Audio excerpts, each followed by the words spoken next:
Ladies and gentlemen, Two Dudes Talk Music in conjunction with E. Brown Industries and Big Jerry Burger brings to you everybody's new favourite game show, Get in the Bin.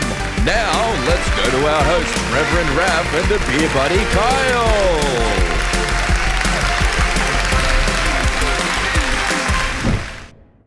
Kyle. Let's go.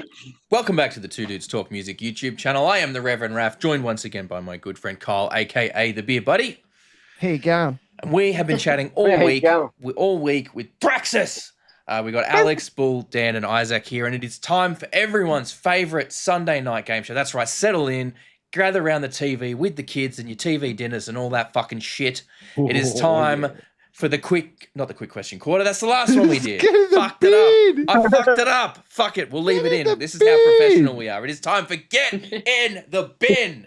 That's right. So what we're going to do is ask our esteemed guests if you could snap your fingers and eliminate two things from the music business or change two things about the music business, what would they be and why? We can get two from each of you as we go, or we can get one from each and then go around a second time. However you want to do it. Whoever wants to step up first, what was the first thing you would eliminate from the music business and why? Wow. Bands that take too long to pack up. Oh, my brother, testify. Mm-hmm.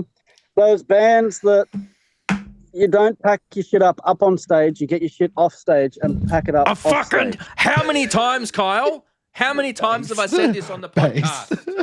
As a drummer, waiting to set myself up. I've got a bunch of shit to set up. Get the fuck off stage so I can start setting up. Don't stand on stage, chatting to your mates, coiling your cables precisely, doing the shit. Yep. Get it the fuck That's off a good stage. one. Get it the fuck off stage and then do it. Yep. 100%. I reckon we should open up this new thing of band members when someone hasn't walked off a stage in like that 45-second period, because I'll give you 45 seconds to pack up your shit and move.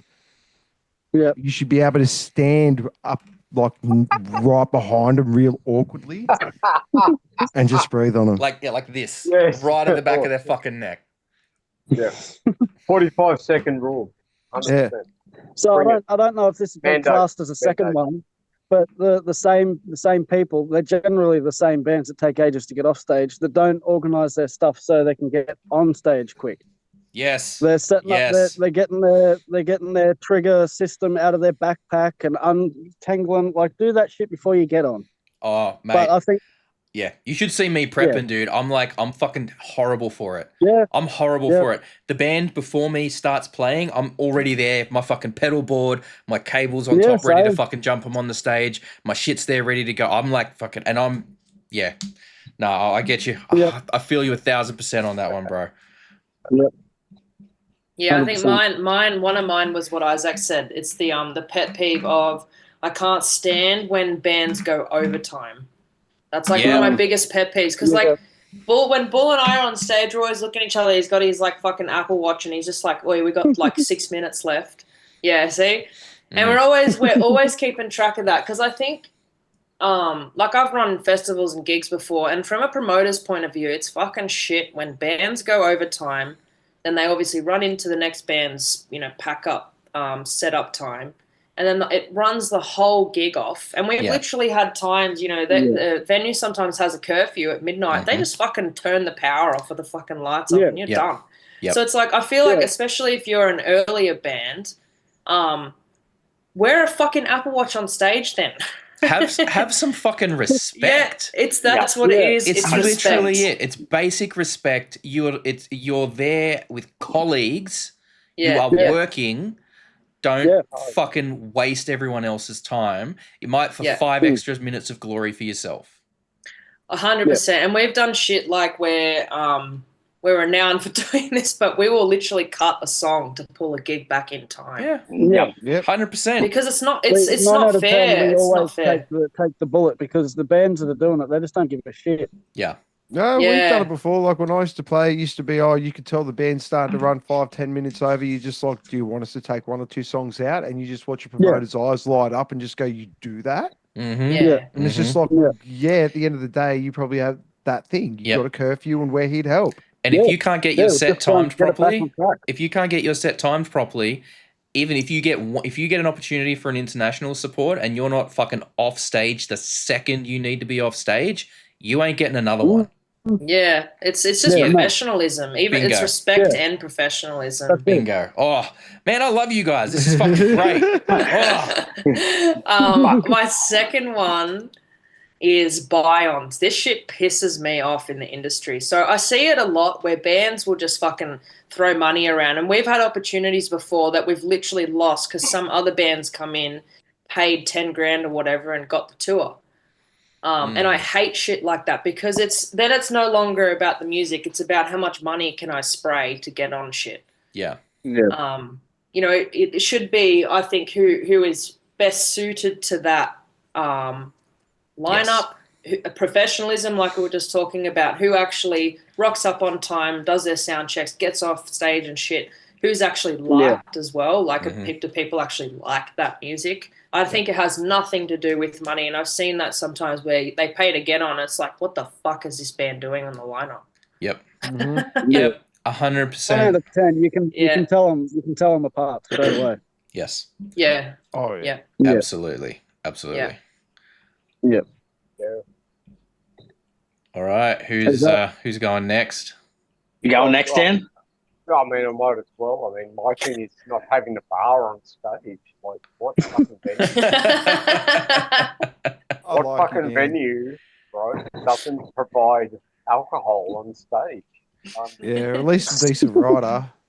I mean, I'm not talking about riders. I'm talking about getting beer during your set, right? I don't care if I've got to pay for it, but so I just do what old mate from T-Rex Autopsy does. Go and play on the bar, so that way you get Chongs.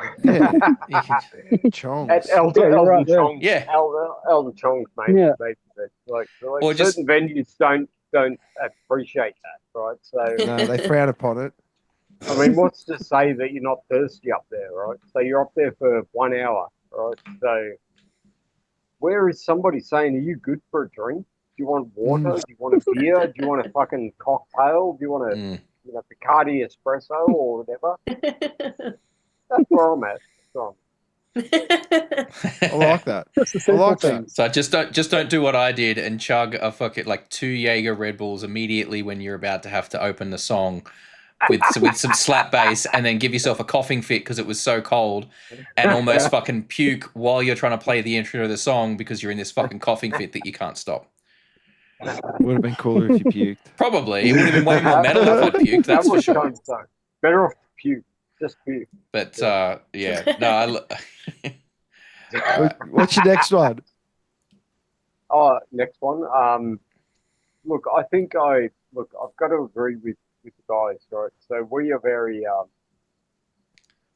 hate to say we're very anal towards getting our set finished on time and making sure that the show is on time, right? So it's about getting your time, creating a set list that's going to be appropriate for your time, and adhering to it. It's as simple as that. Let's make shows fucking work. Like it's so many shows. Like unfortunately, the greater percentage is in shows that don't work, and let's make shows work. Yeah, I mean that's one of the things I've loved since moving to playing to a click track on stage and using sort of some samples and stuff throughout our music. Like that's really been a bit of a revelation for me in that regard, because it's meant that I time out the set beforehand. The set is timed out. I have the whole set in the laptop ready to go. I have the click tracks going to our in-ears. I have any samples that I need for certain spots, like in between songs or taking place in certain bits of songs to align with breakdowns or intros or outros or whatever. And like that, and it's timed, and I always time it for 1 minute shorter than our set time. And I'm if we need to skip a song, I can manually fucking skip it in the thing. But I'm like, I start it, we're good. Fucking we go and we finish, and that's it. And then once that starts, that's God. That's it. That's God. If if a click track starts and you're not fucking ready, too fucking bad. The song's starting. The unfortunate side of it is that if you are headlining a show, you are almost guaranteed to have to cut your set by 10 to 20 minutes, right? Just to compensate for the fact that other people haven't used their timeline. Right? So it's just play to your timeline. Yeah. Play to your timeline. 1000%. And then it makes playing a headline spot worth it. Right? Yeah. And like it means that people will want to play shows with you again. You know, 100%. if you're always 100%. chasing your own extra 5 minutes of glory to get one extra song in and you run over and that makes everyone else late, no one's going to want to play with you. Yeah, 100%. Fuck, my one would be riders and no parking.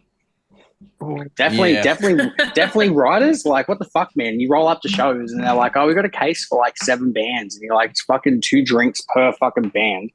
Like, what the fuck is that? And then most people, man, they can just get sloshed before they play. So you try and be responsible and drink afterwards. And you're like, hey, man, is there any riders? And they're like, no. And I'm like, where the fuck did it go? And we played a show recently and we had $24 on the beer tab. And I was like, $24 on the beer tab. And they were charging they were charging like $9 for shitty house beer.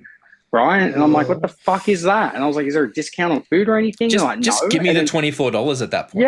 Yeah. I was like, fuck, I got greedy. And I was like, well, I'm drinking it, shotgun. And I just kind of come out and told everyone, and parking. You end up parking in a place, it's 30 minutes away. And then usually most of the time it's timed.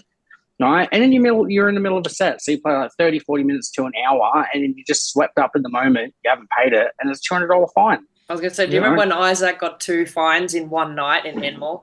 Yeah, Dan. I remember when Dan got one as well. We come out, he's like, oh, I completely forgot about the fucking time. I was like, bro, it's easy to do, man. So, you know, and then parking being like 30, 40 minutes away from a venue and you're carrying a fucking 20 kilo head on your shoulders with all your gear and doing multiple trips, right? Finding a random shopping cart to put everything in.